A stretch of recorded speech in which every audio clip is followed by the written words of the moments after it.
Oh my God, it worked right off the bat this I didn't have to wait.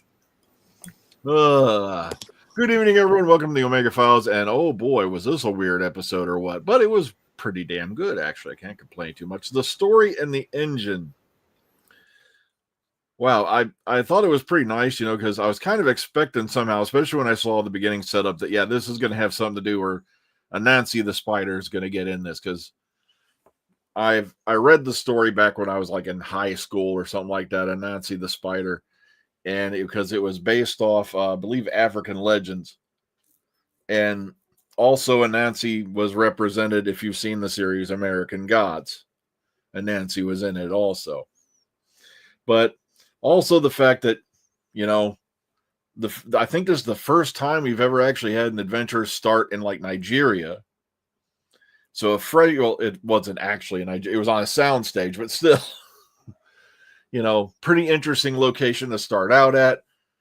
I don't know. I want to hear your guys' take on it. We're going to start at the top this time. DWC, what was your take on Story in the Engine? Seems to always start with me. Let me tell you a story of a program that started in 1963, ended in 1989, and returned in 2005. And when it returned, the showrunner was making it clear there was no such thing as real gods or devils, only aliens claiming to be. Fast forward to now, and that same showrunner has completely changed his mind and makes it clear gods are real.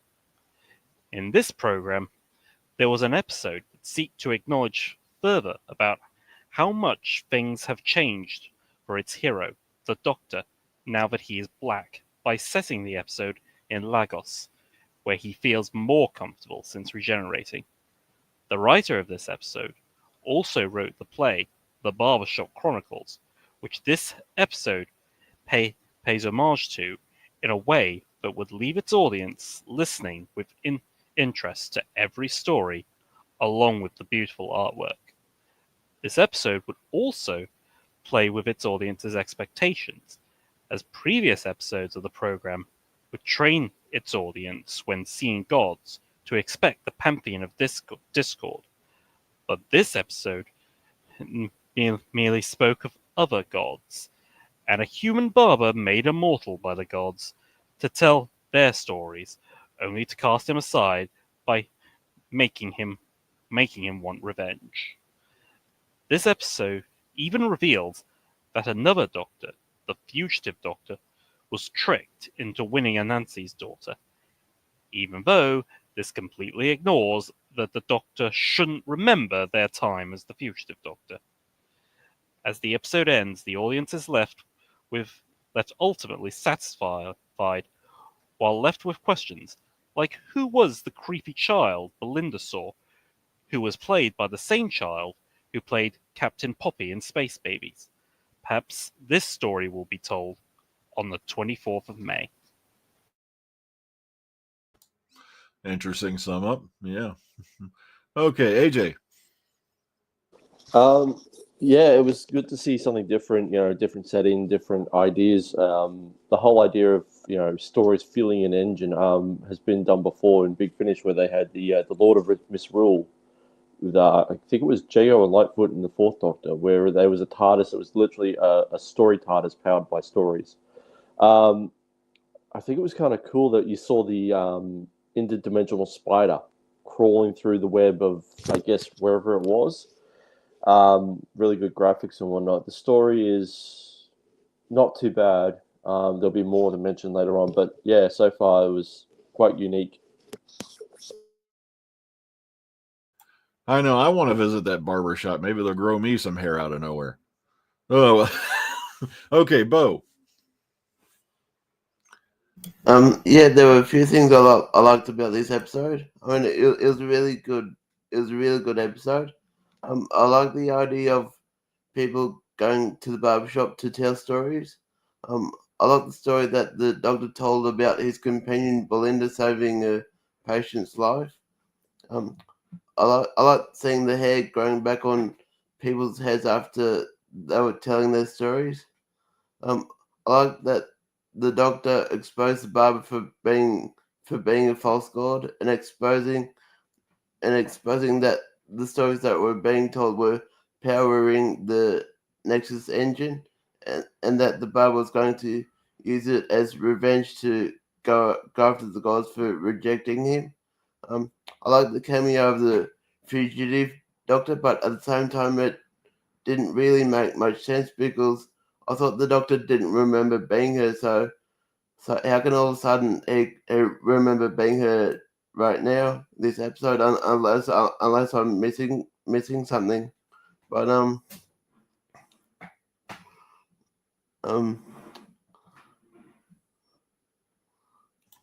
All right, William. I'm I'm sorry, I thought you were done. I can't listen Go to my ahead. train of thought.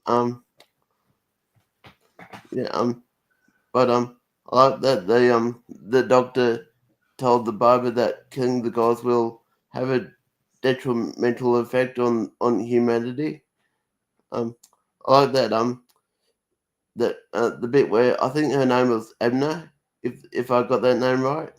I like when she was telling a story about hairstyles and slavery while creating a map in the doctor's head that will help guide him to the maze to get to the engine. I like the doctor.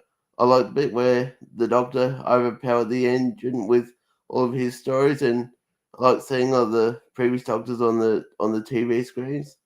I like that the doctor was able to convince the barber to finally come to his senses and let the people out of the barber shop. I like that. Despite what the barber did, that Abner and Omo were able to forgive him for what he did, and yeah, it was a really good episode. I quite enjoyed it. Okay, William. Hey now, I'm going to agree with everybody there. It's a good story. I like the way that where it takes place. The concept of the telling a story makes the engine move, which was a good concept and a pretty nice thing. But of course, when the fugitive doctor appeared, it left me very confused considering the doctor's not supposed to remember anything about the fugitive doctor. Remember, we think the fugitive doctor is a past incarnation of the doctor because it cannot be a future one because it hasn't happened yet. So that makes no sense there. So I was really hoping that maybe for that little cameo they would have had like Peter Davison, I know McGann, or maybe by sheer luck Eccleston, which he wasn't going to do, would not do it. Just to appear in that little cameo. That would have been a nice like that. But the fugitive left my head scratching for quite a while, and I wish I don't know, maybe another episode so they could quickly resolve how this doctor knows now about the renegade doctor. Because if it doesn't show anything or mention how his memory returned, it's this story is not really,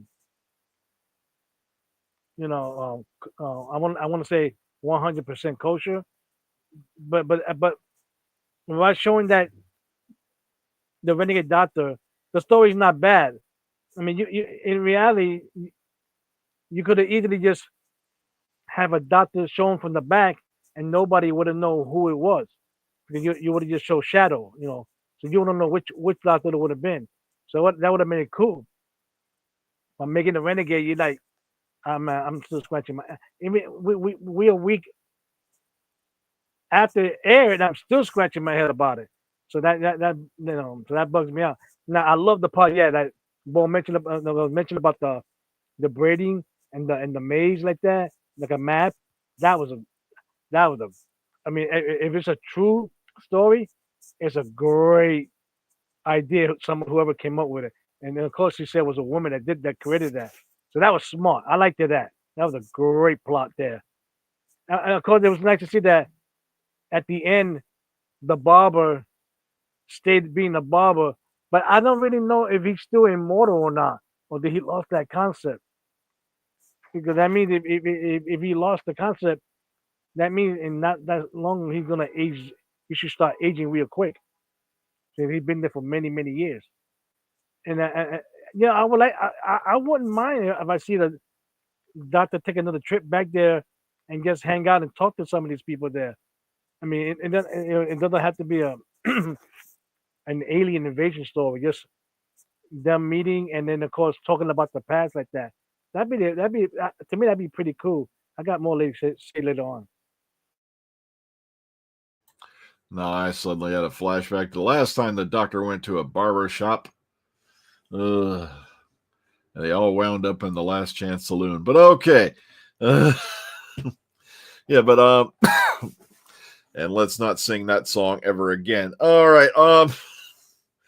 Yeah, I thought it was pretty interesting, especially the setting, yeah, because when you look back across, American culture, one of the places everybody used to gather, was the barber shop. You'd have guys lined up in there and they'd be sitting around, shooting the bull, telling different stories about what's going on. And plus, this seemed to be a place the doctor, wanted to go. He apparently, knew this person who was in there. And, he even accuses him of betraying him, if I remember correctly. And, plus, yeah, I agree that the spider, like I said, that was a pretty interesting concept because I was sitting here all week going, okay, how the hell is there a barber shop on the back of a spider? But the way they explained it and how it works, it kind of in a strange way makes sense. And they're using it as some kind of, mechanism or, engine, to travel to this nexus. But it was kind of weird because when they said she was trying to, I can't remember the character's name. She said she was trying to make the barber, the storyteller supreme. And I was like, wait a minute. I started having flashbacks to the land of fiction. I was like, wait a minute, what? So I was like, wait a minute, they aren't saying this is like, anything to do with that because we all know how that turned out as well. So I don't know. Like I said, it was an interesting concept. Plus, I don't know, maybe for some reason at that moment he had a flashback to the fugitive doctor. I don't know. It is kind of weird because, yeah, I remember we couldn't originally remember that era. But I don't know, maybe some kind of exposure, to that doctor like we've had before is, maybe opened up a crack in the memory box, so to speak. You got your hand up, AJ. Go ahead. Yeah, I just worked out how the 15th Doctor remembered the fugitive doctor and all that. Back in the 13th Doctor story, the Village of Angels, she was given a fob watch, an old fob watch that had the memories supposedly from the fugitive doctor. And Graham asked her, do you want to open it? What do you want me to do with it? She says, no, put it in storage. I'll look at it later. You remember?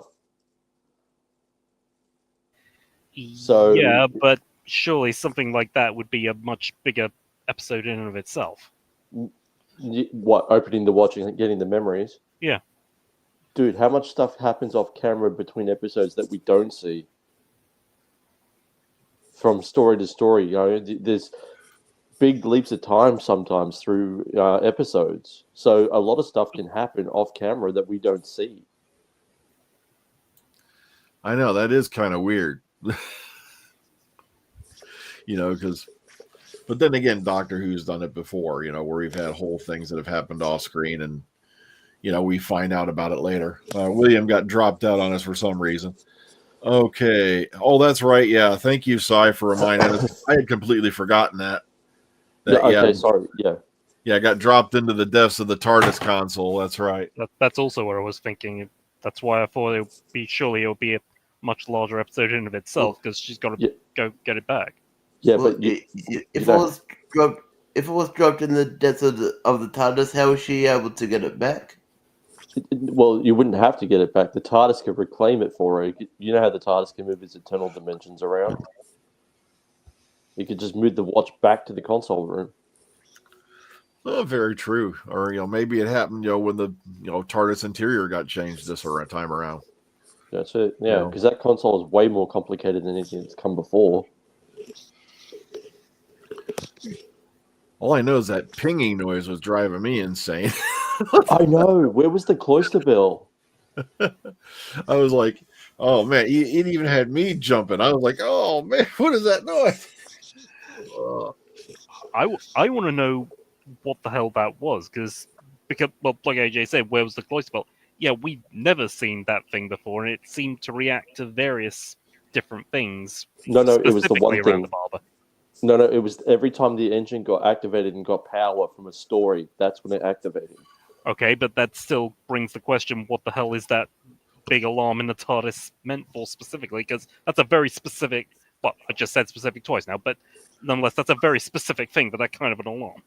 It's an It was energy alarm. rip. It was I'd say alarm it's that an opening of a dimension was happening for the engine to was getting energy. So it opened, you could say, a portal that was feeding the spider to walk. So that's why the alarm went off. mass amounts of energy. The TARDIS was picking it up and didn't like Yeah. it. It was like Yeah. arcane, weird energy. Here's a funny question. You know how they had the guys telling stories in the barbershop and they couldn't leave? I'm surprised that the barber didn't say, look, I'm going to let you out, but you got to bring two guys in where they could tell stories and you could go to your family. You could keep getting more and more stories. Instead, you have the same people stuck there. Eventually, they're going to run out of stories to tell. That's explained. The door was keyed specifically to the female companion to that guy. Abena. Yeah, sorry, I didn't know the name, but yeah, it was key to her specifically. She was the one who could pass through the dimensional barrier between the interior of the shop and the exterior into the real world, because it's like the TARDIS. It's got a dimensional barrier between the inside and the outside, and it was quantum entangled as well between the real world and the back of the spider, so it was in multiple places at the same time. Yeah, I think that might have been what was triggering the TARDIS, because we know the TARDIS can be, affected by other vehicles and all that have, similar dimensional properties. We had that going on all the way back to Modern Undead, because of the transmat capsule being dimensionally relatively similar. It couldn't take off or do anything. So maybe it was something like that, where it's, that alternate dimension opening up, and letting that energy out was really ticking off the TARDIS. It's like, nope, don't like it. Another thing, I mentioned it in at the end of my review, the fact that we obviously saw that creepy girl who was played by the same child who played Captain Poppy. I've heard others speculate that maybe this actually was Captain Poppy, and if so, well, in that case, Space Babies is a lot more important than we realized. Again, I think everything since the 14th became the 15th, probably even before that, is all fictional. It's not real. Like, the Doctor's been trapped in an alternate reality somewhere. Okay, why is the TARDIS listed as a character this week? Okay, I completely missed that. I didn't see that. I missed that, actually. Yeah. Okay, I'm gonna have to go back and double check the credits on. I'm checking IMDb, see if it's on there. Okay, I completely missed that. I did catch it, when they had the creature in the one episode, but that is the one that will not be named. But but I didn't see that. Okay, I was going to talk about that next, Saif. There's a connection. Yeah, she has mentioned that before. There's a connection all the way back to Space Babies. Anita Dobson did. Yep, I remember that. All right, so it is Captain Poppy. Okay. Before we go to rate this thing and all right, that's the thing. Yeah, everyone's going on and on about this article by Nicola Methvin. Now, like I said, Nicola Methvin, when it comes to Doctor Who, is pretty much the one who's close to getting it right. But the problem is, not always that dead on. And as much as I'd like to jump up and down and say, okay, we've got confirmation there's going to be another series and all that, I'd like to think there is. Because remember, Shooty was gung-ho to do it. Even had that whole Graham Norton fiasco where he sat down and he said he was going to get coming back to do series 3, and all of a sudden BBC yanked it out. And also, Russell's been talking about writing other series beyond what he's already got done. But like I said, I'd like to say it's all confirmed, but at the same time, we don't know what's going on. Like I said, I've heard different stories from either end of the spectrum. So, like I said, I'd like Shooty to hang around for at least another series, but I don't know. Like I said, he's a young guy. He's probably getting offers out the yin yang, and until they got something in stone about when they're going to film the next series, that leaves him in kind of limbo. because how do you accept a new project while you're waiting for the other one and you don't know when the other one's going to start filming? And with none of them and being in limbo doesn't pay your bills. Yep. So, like I said, I'm trying to stay optimistic and all that. Like I said, I'm not writing it off yet. It could be a mini hiatus. I've heard that too. I've heard about the 2027 thing. So, like I said, we'll have to sit back, wait, and see. Well, Okay. Well, that is the idea. Supposedly, the idea is that Doctor Who will take a gap year, and within that gap year, we'll have the war between the land and the sea. Yeah. Yeah, because they already got that done. That'll be out this fall, if I remember right, or going into this Christmas, ain't it? Something along that line.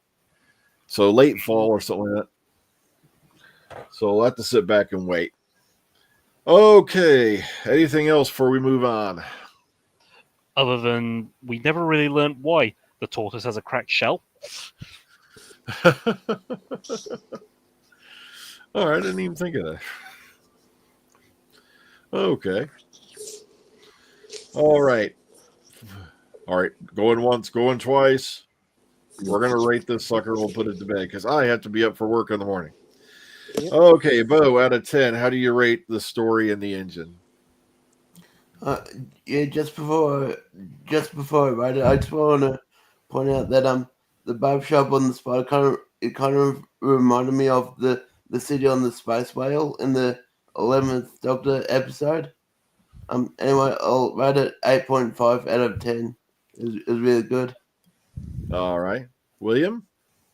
Well, Paul messages he gives it a 10, but as for me, I give it an 8 out of 10. Not a bad story, but again, the Renegade Doctor makes my head scratch. All right. AJ? Yeah, I'm going to give it an 8 out of 10. And I think the turtle had a crack in its shell because of the weight of the world on its back. Right. DWC? I did like this episode, but for me, there are a bit of issues about having it a bit too self-contained in one place. And so for me, I'm probably be the lowest here. I'm going to give it a 6. Well, I'm going to go with the others. I'm going to give it an 8 out of 10. I really enjoyed this episode. I thought it was pretty well executed. Another original, location and place to begin with. And all I know is this, folks, that we've already been told, stay off your social media. They've been emphasizing that like crazy on all the accounts, like our, Russell T Davies, Doctor Who official accounts, because as you all know, the Eurovision, I've confused myself. What's the name of the episode again? The Interstellar Song Contest. The Interstellar Song. I keep confusing. I want to say the Eurovision. The Interstellar Song Contest is coming up. And of course, there's supposed to be some major revealage type stuff going on. So that one's going to be quite an interesting one to review next week. Okay, well, y'all enjoy the rest of your weekend. We'll catch you all tomorrow morning in the parking lot for you guys who catch me there. Until then, have a great night. Enjoy the rest of your weekend, folks. Bye. Yep. And boom.